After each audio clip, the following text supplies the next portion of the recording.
Sainte Marie, Maman bon Dieu pour nous.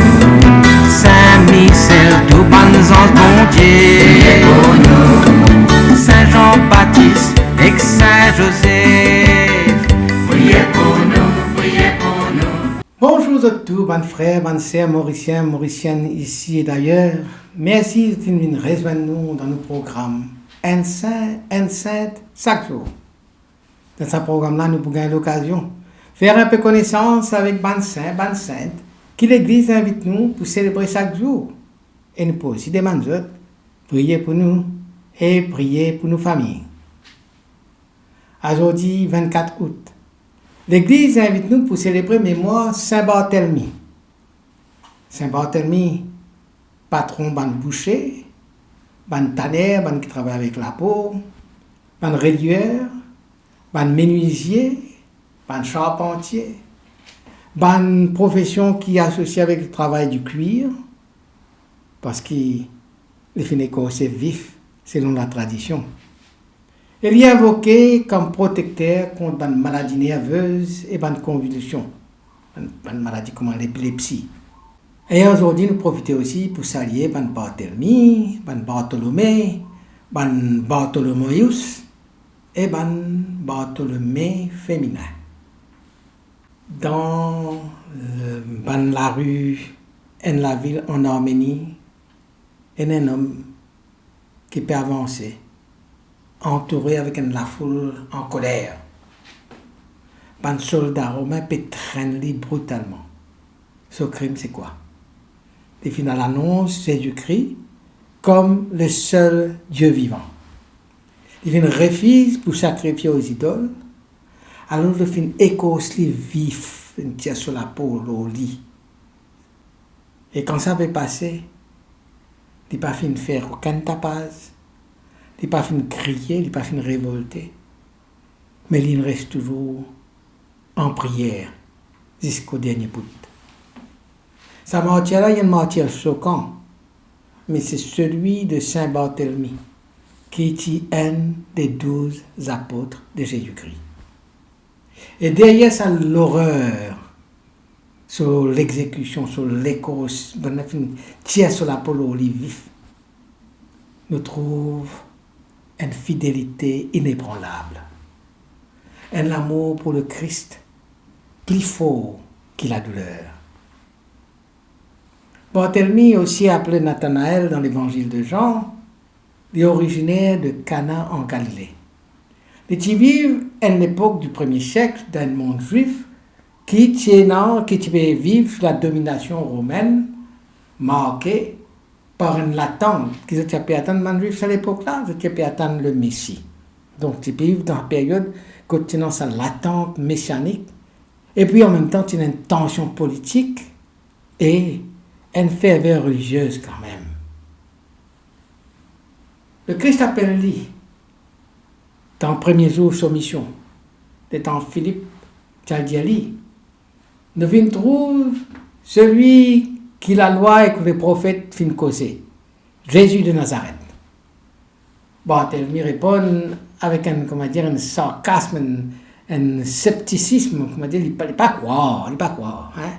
Et il vous dire, est-ce qu'il y a quelque chose de bon qui est capable de sortir de Nazareth? Mais le temps qu'il rencontre Jésus, tout quelque chose changé. Le Christ dit comme ça, Allah, une véritable Israélite. Dans l'hypénon hypocrisie, l'hypénon fait semblant. Barthélemy, alors il reconnaît le Christ comme fils de Dieu et il devine l'apôtre de Jésus, un apôtre de Jésus. Barthélemy, c'est un homme sincère, direct, mais pas naïf. Il doutait, il questionnait, mais le temps il trouve Jésus, il croit entièrement. Nous ne pouvons pas décrire lui comme quelqu'un de charismatique, comme un leader, mais comme un apôtre discret, un apôtre sur lequel nous sommes capables de compter, un apôtre fidèle. Il quitte tout pour suivre Jésus. Puis après la Pentecôte, il y a évangélisé dans les terres lointaines, au-delà de la frontière de la Palestine, de Jérusalem, y aller. Le capable dire que sur la vie, fin faire comme un missionnaire qui toujours peut voyager, toujours peut marcher, toujours peut évangéliser ailleurs. Mais on a vu aussi, quand il rencontrait beaucoup de rejet, mais quand il finit maintenir la foi très forte, la foi brûlante.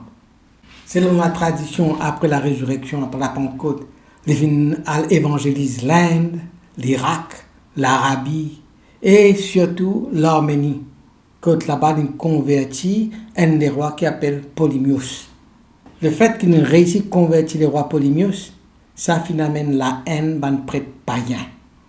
Ils ont capturé, ils ont condamné et ils ont fait passer un supplice, une torture atroce. Ils ont écorché vif, puis ils ont décapité vers l'an 71. Il a accepté ce martyr dans la paix seulement. Il a accepté ce martyr dans la paix et dans la foi, tout en offrant sur la vie comme un témoignage de la vérité. Nous pouvons dire qu'il tourne décisif sur la vie de Saint Barthélemy, souvent identifié comme un Nathanaël dans l'évangile de Saint Jean, est situé au moment où finit dans sa révélation bouleversante. Dans Saint Jean, premier chapitre, versets 45 à 51, Philippe invite Nathanaël pour rencontrer Jésus à Nazareth. Alors, comme on étudie est allé là, sa réponse c'est quoi? Nazareth, quelque chose de bon qui sorti là-bas. Et le temps il approche Jésus, et Jésus trouve-lui. Et Jésus dit comme ça, c'est un vrai Israélite, ça. Pendant hypocrisie dans lui, pendant faire semblant, ok? Pendant qu'on m'a dit, bonne manigance dans lui. Et là, Jésus dit comme ça, avant que Philippe appelle toi, moi tu trouves toi, tu en bas le figuier, moi tu trouves toi. Ça détail là, il paraît comme un détail simple, un détail, comment dire, pas aucune valeur, mais ça détail là finit tous Nathanaël au plus profond de lui-même, parce que dans l'histoire juive, dans la tradition juive, le figuier, c'est un lieu, le symbole, un lieu de méditation de la loi. Ça veut dire, le temps Jésus peut dire, trouve-toi sous le figuier. Nous posons la question, mais qui Nathanaël te peut faire, qui Barthélemy te peut faire en bas le figuier? Mais d'après la tradition juive, les Japés méditent la loi de Moïse. Alors Jésus révèle ainsi qu'il connaît non seulement l'homme, mais aussi sur les cœurs, sur pensée, sur une recherche qui est dans l'intérieur. Parce qu'il a pas étudié la loi sous le figuier. Sa parole-là provoque une véritable conversion dans Nathanaël. Là, il reconnaît dans Jésus non seulement le Maître, mais il reconnaît le Fils de Dieu, le Roi d'Israël, le Messie qui peut venir. Le Fils de Dieu, le Roi d'Israël, le Messie. Et c'est comment dire, pour Nathanaël, un passage entre un doute sincère à la foi éclatante qui pour marquer le début ce chemin de disciple radical. Disciple qui pour pas peur, qui pas pour peur, pour donner sur la vie pour ce Seigneur. Selon la tradition, après la Pentecôte, le temps Barthélemy, tu évangélise l'Orient, notamment l'Arménie. Là, il est confronté à une situation dramatique. Tu fis le roi Polymios, tu possédé par un esprit mauvais. Alors, par la prière et par l'invocation du nom de Jésus, Barthélemy fait un exorcisme et libère cette fille-là. Ce miracle-là est considéré comme un miracle spectaculaire parce qu'il n'est pas simplement finalement une guérison physique, mais il y a aussi un signe spirituel puissant. Il manifestait la puissance spirituelle quand, comment dire, nous invoque le nom de Jésus, qui est un pouvoir sur le mal. Conversion le roi Polymius, de ça, et quand on dit les rois finissent convertis, ben, tous autour de lui convertis, tous sur la cour convertis. Et ça finit bouleverse l'ordre religieux qui est déjà établi. C'est pour cela qu'il m'a prêtre païen, les temps où trouve sa influence qu'ils ont tenu avant la tomber, parce que maintenant les rois finissent convertis. Ben, ils ont tourmenté, et là ils commencent une persécution contre Barthélemy. C'est un miracle donc qui finit à la fois un triomphe de la foi, mais aussi qui annonce aussi ce martyr. Après son martyr, selon la tradition, les films écossais vifs, comme on finit de dire, sur l'écho, le tient transféré à Rome, dans l'église San Bartolomeo, à Rome, son relique, là, est encore vénéré. Plusieurs récits, nous, qui sur l'écho, qui restent toujours intacts, pas finis pourris, pendant des siècles. Et c'est un signe de sainteté dans la tradition chrétienne. Une guérison miraculeuse qui finit passer auprès de ce relique, notamment les temps de l'épidémie, beaucoup de miracles finissent arriver par rapport à des gens qui finissent vers ce relique, tous ce relique, et de finissent guéris de cette épidémie-là. Ce événement-là finit renforcer aussi la dévotion populaire envers Saint Barthélemy, en particulier dans la région d'Italie et d'Arménie. Saint Barthélemy, même chrétien l'apôtre du premier siècle, et l'apôtre de Jésus du premier siècle, il reste une figure profondément actuelle pour nous aujourd'hui. Dans un monde sceptique, dans un monde qui peut douter. Il montre que le doute n'est pas un obstacle à la foi, mais il est capable d'être un point de départ. Matin, couli. Qui est de mon capable de sortir de Nazareth, le temps Philippe de l'île, comme ça nous rencontrons le Messie? Tu doutais. Mais ça doute-là qui finit amené. Il a amené vers la foi profonde qui finalement jusqu'à donne sur la vie, pousse à la foi là. Ce cheminement personnel, il y a des causes qui peut chercher sincèrement la vérité. Dans une société saturée d'apparence, il y a encore la foi qui n'a pas fait semblant, la foi authentique, la foi enracinée dans la vérité intérieure. Par sa discrétion, il y a un modèle de fidélité silencieuse. Il n'est pas fini de grand discours, mais il nous donne la vie marquée par la fidélité à l'évangile, à la fidélité à son Christ, son maître, à son Dieu, jusqu'à accepter le martyre. Ce témoignage radical rappelle que la foi chrétienne n'est pas tiède. Il est engagé et il engage toute la personne totalement, entièrement. Et ça, l'engagement, il amène jusqu'à don total de nous-mêmes. Dans le monde, quand la foi est souvent relativisée, tu crois ça, ben il est bon, tu pas croire ça, c'est ok, etc., etc. Quand au lieu que nous affirme la vérité de la foi, on nous passe un petit peu d'hiver par-ci, par-là, juste pour nous faire nous accepter et pas rejeter par les autres. Barthélemy vient inviter nous à une fidélité simple, mais entière à l'évangile. Pas compromettre l'évangile, pas casse-contour avec l'évangile. Affirme une fidélité simple et directe de croyance dans Jésus-Christ, dans sa parole, dans l'évangile. Il vous dire dans Saint Jean, Rabbi, toi-même le Fils de Dieu, toi-même le roi d'Israël, Saint Jean chapitre 1er, verset 49. Une parole prononcée dès qu'il rencontre Jésus, il prononce sa parole-là. Du doute, il fait douter.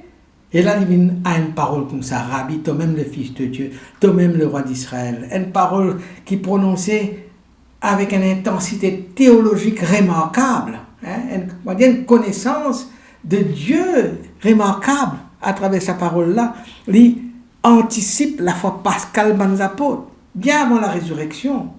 Et il exprime la reconnaissance de Jésus comme maître, un guide spirituel, la foi en sa divinité, Fils de Dieu, une affirmation rare à ce stade dans le récit de l'Évangile. Il proclame la royauté messianique, roi d'Israël, maître, Fils de Dieu, roi d'Israël, une vision claire de la mission du Christ. Sa confession de foi, une confession extraordinaire, fulgurante, comment nous dire. Il révèle qui Barthélemy tient déjà un cœur déjà préparé, un esprit déjà ouvert pour recevoir la lumière divine. Il résume en une phrase l'essentiel de la foi chrétienne. Maître, Fils de Dieu, Roi d'Israël, Ça définit le Christ. C'est l'essentiel de la foi chrétienne. Alors à nous prier. Saint Barthélemy, toi qui fin connais le doute, mais qui t'as pas fini l'histoire touchée par incrédulité, mais tu fini l'histoire touchée par le regard du Christ. Et nous pouvons nous l'équerre à la vérité. Toi qui finis quitte tout pour l'annonce de l'évangile, donne-nous ton courage, donne-nous ton zèle, donne-nous ton fidélité pour faire pareil. Soutenir tout ban qui aujourd'hui encore sont persécutés pour toute la foi. Intercède pour qui nous pas peur, pour témoigner, même dans la souffrance, même dans le rejet. Toi qui viens connaître la gloire du martyr, apprends-nous pour vivre dans la lumière et pour reconnaître dans Jésus-Christ le Fils de Dieu et nous le roi. Saint Barthélemy, apôtre du Christ, priez pour nous, priez pour nos familles. Amen. Qui bon Dieu bénisse et que tout le monde proche. Qui sur l'esprit habite toujours dans eux. Qui les protège toujours et partout. Au nom du Père et du Fils et du Saint-Esprit. Amen. Et à demain. Saint-André et Saint-Matthieu, priez pour nous. Saint-Jean, Saint-Marc et Saint-Luc, Priez pour nous, priez pour nous, priez pour nous. Sainte-Marie-Madeleine et Saint-Étienne, Priez pour nous, Saint-Ignace et Saint-Laurent, priez pour nous. Sainte-Perpétue.